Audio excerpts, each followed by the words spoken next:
நடைபெற போகின்ற சட்டமன்ற தேர்தலிலே குளித்தலை சட்டமன்ற வேட்பாளராக உதயசூரியன் சின்னத்திலே போட்டியிடுகின்ற ஒரு வாய்ப்பை நம்முடைய கழகமும் நம்முடைய ஆற்றல் மிகு மாவட்ட கழக செயலாளரும் உங்கள் வீட்டு பிள்ளையான எனக்கு அந்த வாய்ப்பை வழங்கி இருக்கின்றார்கள்.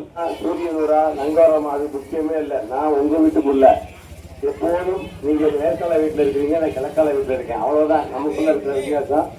எனவே நீங்கள் எல்லாம் உங்கள் வீட்டு பிள்ளையான எனக்கு உதயசூரியன் சின்னத்திலே வாக்களித்து என்னை வெற்றி பெற செய்யுங்கள். உங்களுடைய சட்டமன்ற உறுப்பினர் உங்களுடைய இருப்பவன். நீங்கள் செல்வதை தட்டாமல் செய்யக்கூடியவன்.